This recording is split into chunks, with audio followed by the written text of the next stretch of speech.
On est en route vers un petit parc pas loin de la maison pour pratiquer des petites habiletés de base puis discuter de positionnement parce qu'un des premiers apprentissages, c'est en fait qu'on n'a pas nécessairement besoin de sentier pour être capable de progresser puis apprendre des skills.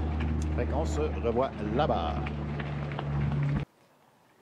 Donc, bienvenue au parc L'Arbrisseau. C'est le petit parc là, que j'ai choisi pour cette séance de positionnement.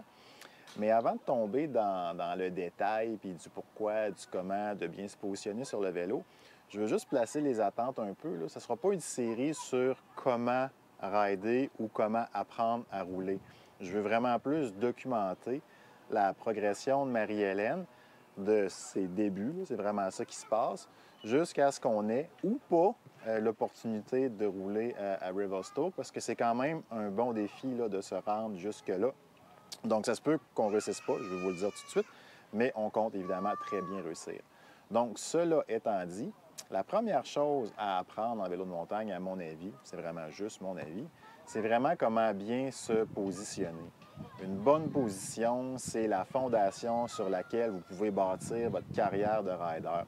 Pour prendre une analogie assez évidente et peut-être un peu mauvaise, c'est comme les fondations d'une maison. S'ils ne sont pas solides, vous ne construirez rien de solide là-dessus. C'est pour ça qu'on va s'attarder là-dessus pour commencer. Évidemment, je suis un peu à l'étroit ici pour expliquer et démontrer comment on se positionne adéquatement. Donc, on va se déplacer vers la cour d'école, puis on va pouvoir là, filmer ensemble là, à quoi ressemble une bonne position. Donc, je me suis trouvé un petit endroit dans la cour d'école. C'est vraiment idéal. Là. Il y a des lignes au sol comme point de repère, puis tout. Pas vraiment besoin de plus compliqué que ça. Donc, la première chose pour un bon positionnement, je pense que ce serait peut-être pertinent là, si je pars du bas puis je vais jusqu'en haut. Donc, c'est de bien placer ses pieds sur les pédales. C'est souvent sous-estimé parce que certains sont juste clippés, donc ils assument que leur position est bonne. Puis il y en a d'autres qui ne le savent juste pas. Donc, je vais m'attarder un peu à ça parce qu'à mon avis, c'est vraiment la base. Là. Votre pédale, c'est votre principal point de contact vers le centre du vélo, OK, qui est vraiment fondamental pour que votre vélo fonctionne bien. Okay? Donc, si votre pied est mal placé, c'est toute votre fondation qui est désaxée ou qui est mauvaise. Donc, pour bien placer votre pied, ce que vous voulez, c'est être en mesure de maximiser l'utilisation de vos chevilles, OK? Puis que votre pied reste bien pris sur la pédale. Donc, si vous êtes en plein centre, vous allez sentir que votre cheville est limitée dans son mouvement. Par contre, si vous reculez légèrement votre pied, vous enlignez peut-être environ là, sur la première jointure de votre petit orteil, disons, là, vous allez sentir que vous avez beaucoup plus d'amplitude de mouvement de votre cheville. Donc, c'est ça, une bonne position sur la pédale, OK? C'est vrai pour la pédale avant et pour la pédale arrière. Donc, vous voulez vraiment sentir que votre cheville, vous avez la pleine mobilité de votre cheville. Okay? Donc, à partir de là, vous allez vraiment pouvoir déplacer votre poids tout en restant centré sur votre vélo. Donc, c'est ça pour un bon positionnement sur les pédales. La deuxième chose, j'en ai déjà parlé un peu, là, les chevilles. Utiliser ses chevilles, c'est vraiment le deuxième élément super important. Comment utiliser ses chevilles pour être capable de caler ses talons vers le bas. Okay? C'est particulièrement important pour la pédale d'avant, comme je démontre en ce moment, mais c'est aussi vrai aussi pour être capable de peut-être se redresser un peu. Donc, un bon positionnement des pédales, 1, puis numéro 2, utiliser ses chevilles. La mobilité des chevilles est très, très importante. Je vais vous montrer qu'est-ce que ça donne là, en roulant. Vous voyez, je suis capable d'utiliser mes chevilles. C'est ça que je veux. En utilisant mes chevilles et mes pédales, ma masse, elle reste centrée. Donc, on continue à monter. Hein? On a parlé des pieds et des chevilles. La prochaine étape, c'est les jambes. Okay? Un élément, encore une fois, très important, c'est d'être en mesure de rouler avec les jambes hautes, les jambes dépliées. De la même manière que quand vous êtes debout, vos jambes sont grandes. Vous pouvez avoir une légère flexion dans le genou, mais c'est pas vrai que vous êtes affalé comme ça ou en position squat. C'est bien trop difficile. Ce ne serait pas facile de rester debout longtemps si on était toujours en squat. Mais en vélo, c'est la même chose. Vous voulez avoir les jambes hautes, les jambes dépliées. Une légère flexion est permise, mais vous voulez profiter de toute votre hauteur parce que vous êtes relax, première des choses. Puis deuxième des choses, là, si je mime un peu une position de vélo, Bien, ça vous permet d'utiliser vos jambes comme suspension. Tu sais, une suspension, normalement, c'est en plein débattement quand c'est pas actif. Bien, vous, c'est pareil. Tu sais, vous voulez être grand pour être capable de vous servir de votre amplitude. Donc, en vélo, comme on est debout, vous voulez être grand sur vos jambes. Je veux profiter de toute la hauteur de mes jambes. Simple comme ça. Je veux vraiment éviter de toujours être penché. Ça, c'est bad. C'est mal. Là, c'est important de comprendre ici que c'est votre point de départ qui est haut. Je ne vous dis pas de jamais plier les genoux.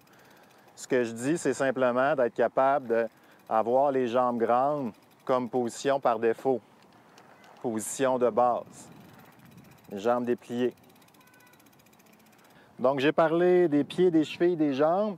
Là, je suis rendu à vous parler plus du haut du corps, principalement des bras. OK?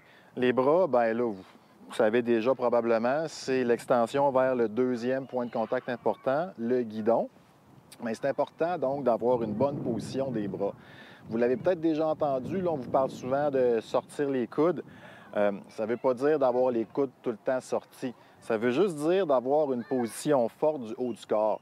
Une position forte du haut du corps en vélo, ça veut dire que vous avez une légère rotation interne des épaules, donc qui tourne un peu vers l'intérieur, pour vous permettre justement de sortir les coudes.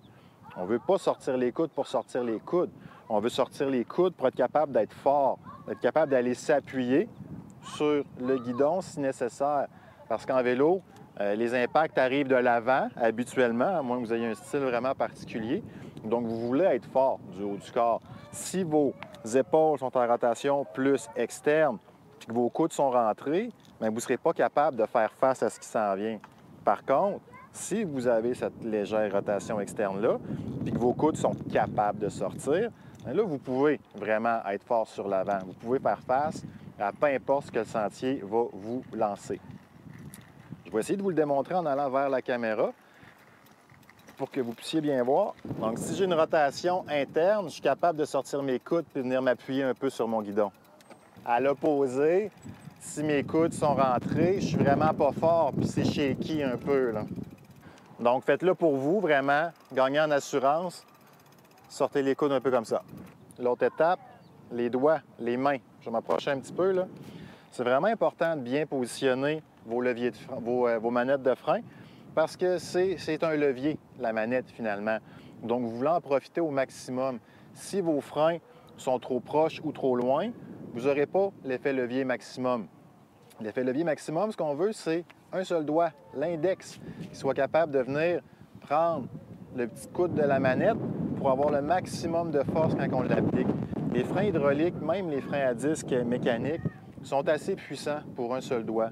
Donc, c'est important de passer un petit peu de temps à configurer son cockpit pour s'assurer que ces fameuses manettes sont bien positionnées puis que vous avez votre force optimale lorsque vous appuyez sur vos freins.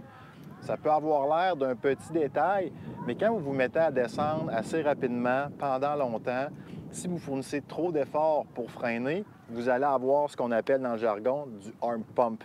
Ça veut dire que vos avant-bras vont devenir vraiment fatigués. Donc, ça vaut la peine de prendre un petit peu de temps pour être capable de bien configurer, bien placer ces manettes pour qu'elles soient le plus optimales possible. Donc, après, une bonne position des coudes, une bonne position des manettes de frein, ça va vous permettre d'être vraiment optimal sur l'économie d'énergie puis votre niveau de confiance sur votre guidon. Dernière étape, le haut du corps, la tête. Je ne vous dirai pas comment positionner votre tête, mais ce que je peux vous dire par contre, c'est que c'est très important d'être capable d'avoir un regard qui porte assez loin. C'est assez commun d'avoir des gens focusés sur leur roue avant. Ça ne fonctionne pas, ça. Vous n'êtes pas capable de gérer l'information. Elle arrive trop rapidement. Donc, aidez-vous en gardant une tête haute puis les yeux qui suivent aussi. Vous pouvez lever la tête pour regarder à terre, ça ne marche pas. Il faut regarder assez loin pour être capable d'anticiper ce qui s'en vient. Votre cerveau enregistre tout ça. Il faut lui permettre d'avoir le temps d'enregistrer pour que vous puissiez réagir. Donc, il y a un entre-deux à trouver entre trop loin puis trop proche. Quelque chose qui vous permet d'être justement confortable avec l'information qui rentre. Donc, tout ça pour dire tête haute quand vous roulez. Fait que je vais vous démontrer la position dans son ensemble. Gardez en tête qu'il y a plusieurs petits éléments à intégrer. mais grosso modo, le résultat optimal devrait ressembler à quelque chose comme ceci. Un bon positionnement sur mes pédales, les coudes légèrement sortis, les jambes hautes. Puis le dernier élément que je viens de parler, là, je ne l'ai pas fait moi-même, lever la tête, comme ça. Donc ça, c'est votre position de base, votre position refuge, une position relaxe, où est-ce que vous êtes grand, où est-ce que vous êtes relativement stable, puis vous êtes capable d'anticiper ce qui s'en vient. Donc, cette position-là, où est-ce que vous êtes grand, puis un peu comme debout sur le vélo, c'est évidemment pas statique. Il faut être capable de bouger tout en conservant ces principes-là. Ce mouvement-là, cette oscillation-là, elle va se faire, très important, au niveau des hanches. C'est comme si vos hanches, c'est la charnière de votre corps, comme une charnière de porte, finalement. Fait que si vous devez bouger sur le vélo, c'est avec les hanches que vous allez le faire. Puis c'est pour ça que c'est important d'avoir les coudes sortis pour vous permettre d'abaisser votre centre de gravité, vous penchez légèrement vers l'avant, mais c'est les hanches qui vont plier un peu. Vous allez ouvrir les coudes, puis vous allez vous abaisser comme ça. On ajoute à ça la couche de flexibilité des chevilles, mais ça vous permet de rester centré parce que vos chevilles, en se déplaçant un peu vers l'arrière, en baissant les talons finalement, ça garde votre masse centrée. Donc, vous pouvez vous abaisser puis grandir en utilisant les hanches comme charnière, puis avec vos coudes puis vos chevilles aussi comme pivot supplémentaire. Donc, ce mouvement-là, c'est dans l'essence comment vous grandissez puis vous vous abaissez sur le vélo. OK? Je vais vous montrer en roulant qu'est-ce que ça donne. Là, je suis grand sur le vélo, tout va bien, je vais être plus bas, je peux m'abaisser comme ça. Vous voyez qu'avec mes chevilles, je peux déplacer ma masse vers l'arrière. Avec mes hanches, je peux abaisser le torse. Puis qu'avec les coudes, bien, je me fais de la place pour tout ça. Remarquez que, grosso modo, mes hanches restent pratiquement tout le temps centrées, puis mon menton reste à peu près à la même hauteur que ma potence. Donc, c'est ça les points de repère qu'on a. Okay? Cette position-là, plus basse, va vous permettre de gagner en stabilité. C'est ce que certaines personnes appellent là, la position d'attaque, la position engagée, la position trail position. Appelez-la comme vous voulez, mais gardez surtout en tête que ça va vous faire gagner en stabilité de 1, puis aussi un peu là, en amplitude, mais ça, on en parlera un petit peu plus tard. Donc, il y a déjà beaucoup d'informations à ingérer pour Marie-Hélène. Donc, on va travailler à lui faire sentir c'est quoi cette bonne position-là, puis aussi à développer ses réflexes, ses mouvements pour être capable de s'abaisser sur le vélo en restant centré. Je ne le répéterai jamais assez, je pense, dans le contexte de cette série-là. Il y a beaucoup de mots, il y a beaucoup de concepts, mais ultimement, ça reste une question de sensation, de feeling. Donc, c'est vraiment de la pratique qui fait que ça rentre pour que ça devienne automatique chez vous, des automatismes finalement. Vous ne voulez pas avoir à penser à est-ce que mon pied est bien placé, est-ce que ma tête est assez haute, est-ce que mes coudes sont sortis quand vous dévalez un sentier à 30 km/h. Il faut que ce soit instinctif tout ça. Donc c'est pour ça que de pratiquer dans une cour d'école, c'est parfait, c'est du millage, ça compte quand même. Donc pas nécessairement besoin d'aller en sentier, on veut juste que la mémoire musculaire là, travaille dans ce sens-là. Fait que, all right, on va aller essayer ça avec Marie. Avec mon bike, pas de bike. Avec ton bike. Si tu en viens faire du bike. Comment veux-tu te positionner en bike, pas de bike? Non, mais pour la petite discussion, là. Déjà super agile avec son bike. Fait que t'es-tu prête? Of course, Premier I am. fist bump de ton histoire de mountain bike.